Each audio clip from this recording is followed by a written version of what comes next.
प्रिय विद्यार्थियों, आज हम कार्ल मार्क्स के इतिहास की आर्थिक व्याख्या के बारे में चर्चा करेंगे। कल हमने कार्ल मार्क्स के द्वंद्वात्मक भौतिकवाद पर चर्चा की थी, जो उन्होंने हीगल से ग्रहण की थी। तो हीगल उसमें विचारों को सबसे महत्वपूर्ण मानता था परिवर्तन के लिए, जबकि कार्ल मार्क्स अर्थ को सबसे महत्वपूर्ण मानते हुए प्रत्येक घटना के मूल में अर्थतंत्र को सबसे महत्वपूर्ण उन्होंने माना है। आज हम उसके इतिहास के बारे में जो दृष्टिकोण है उसके बारे में चर्चा करेंगे। संक्षिप्त में मैं बताना चाहूँगा कि कार्ल मार्क्स ने इतिहास को किसी व्यक्तियों की, राजा महाराजाओं की और धर्म और नैतिकता का इतिहास नहीं मानकर आर्थिक घटनाओं का परिणाम इतिहास को माना है। अर्थात जो भी घटना इतिहास में हुई है वो केवल आर्थिक घटनाओं का उन पर प्रभाव रहा, आर्थिक घटनाओं ने उनको प्रभावित किया और अर्थ के माध्यम से ही जो सामाजिक क्रांतियां हुई, आर्थिक क्रांतियां हुई, जितने भी जो परिवर्तन हुए वो सब और सब केवल आर्थिक क्रियाकलापों, आर्थिक ढांचे के फलस्वरूप हुई है।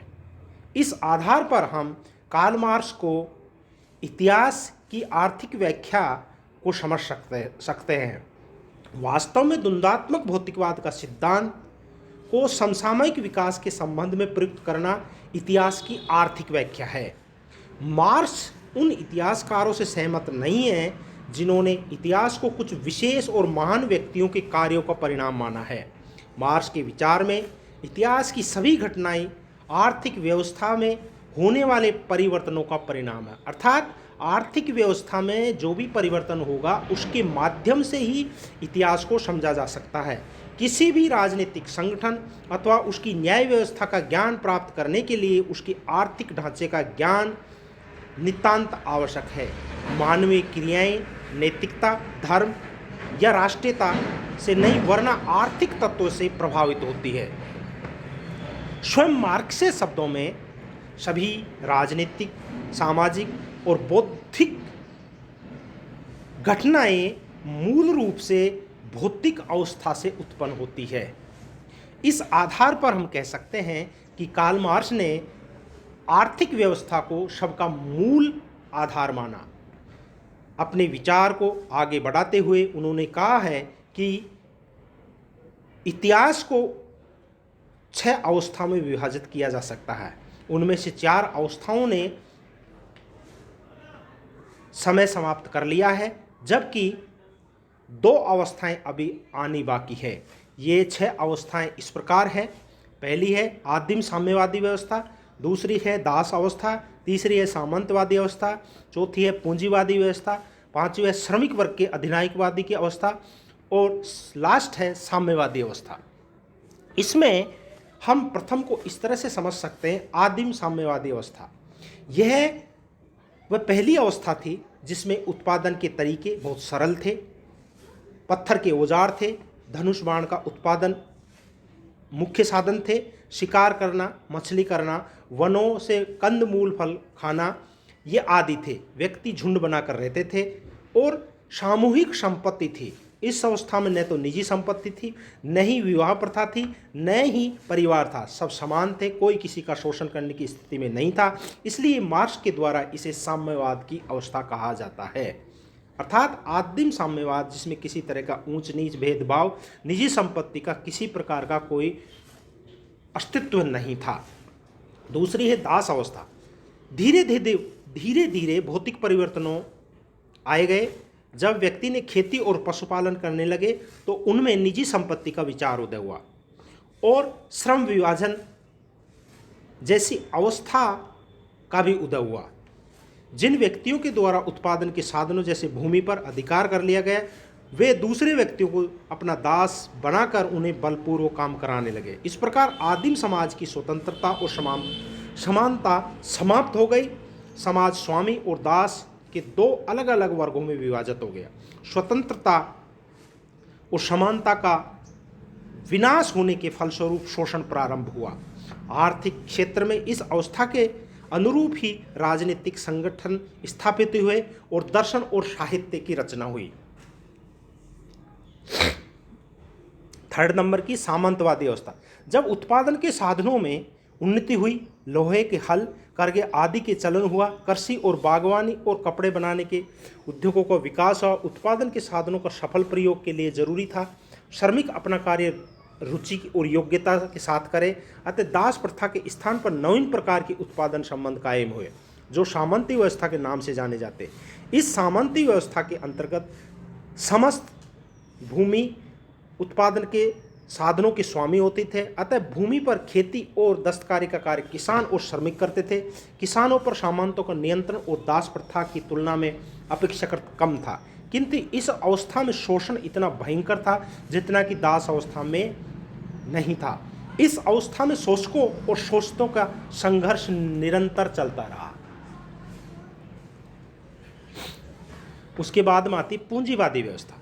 पूंजीवादी व्यवस्था 18वीं शताब्दी के उत्तरार्ध में औद्योगिक क्रांति से उत्पन्न हुई।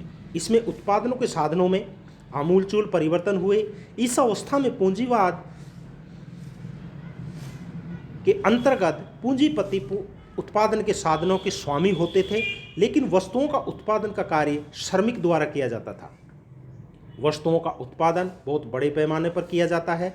श्रमिक इस अर्थ में तो स्वतंत्र थे कि वे पूंजीपति उसे बेच और खरीद नहीं सकते थे, किंतु श्रमिकों के पास न तो उत्पादन होने के कारण उनकी वास्तविक स्थिति दासों से अच्छी नहीं थी। वे पूंजीपतियों के भयंकर शोषण के शिकार होते हैं।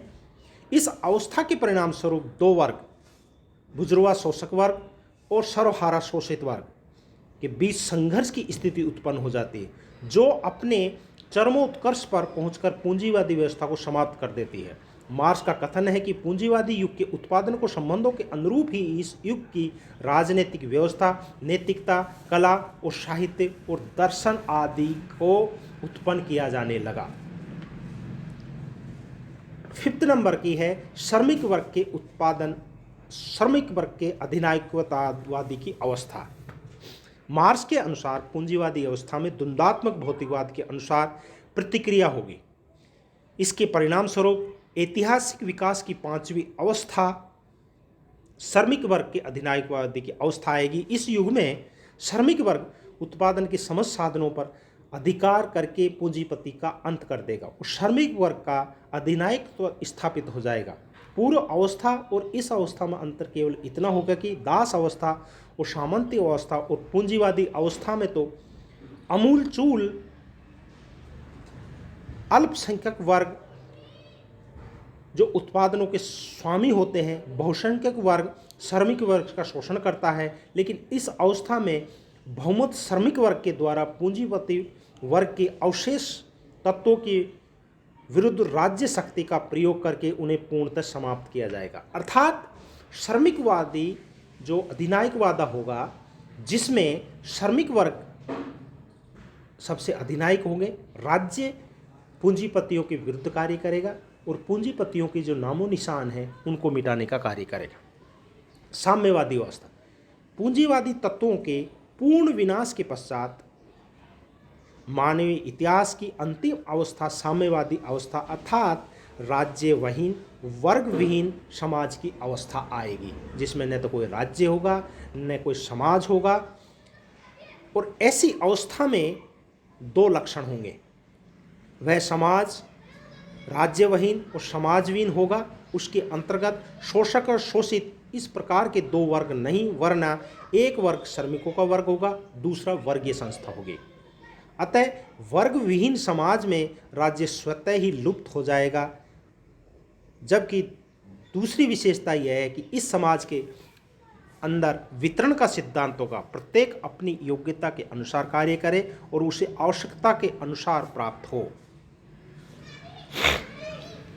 यह ऐसी अवस्था होगी जिसमें प्रत्येक व्यक्ति अपनी योग्यता के अनुसार कार्य करेगा और उसकी आवश्यकता के अनुसार प्राप्त करेगा। जबकि पूंजीवादी व्यवस्था में यह सिद्धांत काम करता है, प्रत्येक व्यक्ति अपनी योग्यता के अनुसार कार्य करेगा और अपनी कार्य के अनुसार ही प्राप्त करेगा।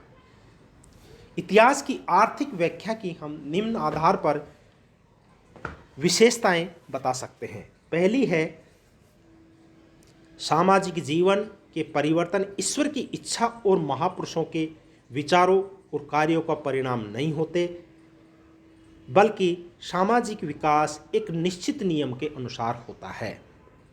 दूसरा है, प्रत्येक युग की समस्त सामाजिक अवस्थाओं पर उसी वर्ग का आधिपत्य होता है जिसे उत्पादन के साधनों पर आधिपत्य रखा जाता है। तीसरी है, समस्त सामाजिक व्यवस्था उत्पादन की स्थिति उत्पादन के साधनों पर निर्भर करती है।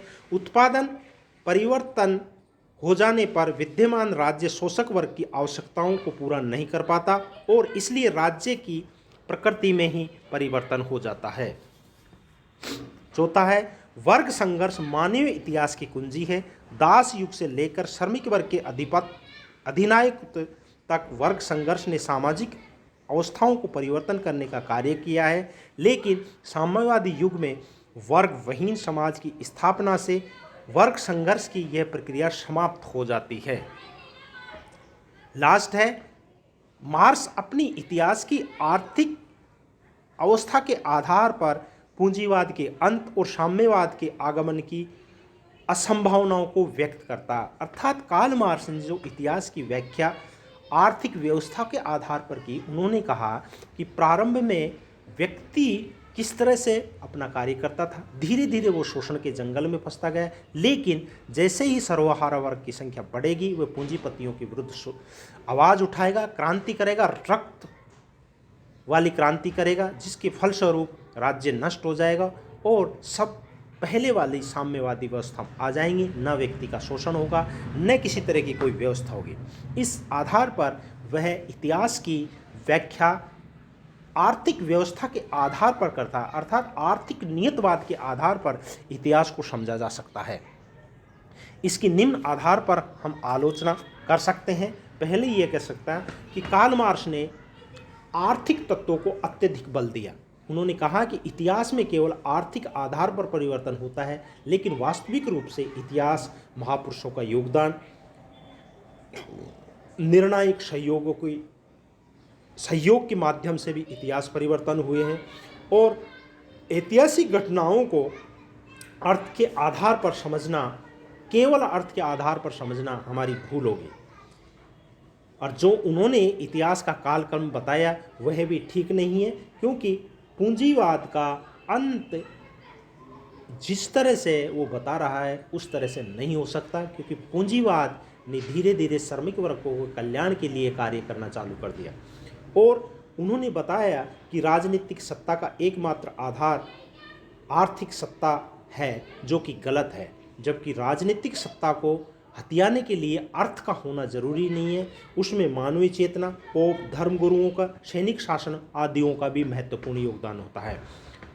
उन्होंने कहा है कि इतिहास के अंत में राज्य का नष्ट हो जाएगा, जबकि वास्तविक स्थिति ऐसी है कि राज्य का अंत कभी नहीं हो सकता, क्योंकि राज्य के बिना समाज में अव्यवस्था फैल जाएगी। इसलिए इनका जो ये इतिहास की आर्थिक व्याख्या की है वो बिल्कुल सही नहीं हो सकती। फिर भी हम इतिहास के आधार पर जो उन्होंने अर्थ को निर्धारक कारक मानते हुए जो व्याख्या की है वह एक काबिले तारीफ है, लेकिन इसको पूंजीपति समझ गए हैं और इन्होंने इसमें आवश्यकता के अनुसार मानवीय संवेदना को ध्यान में रखते साहित्य और संस्कृति को इस तरह से विकसित किया कि वो उनके माइंड को सेटअप करके श्रमिक वर्ग को क्रांति के लिए हतोत्साहित कर रहा है।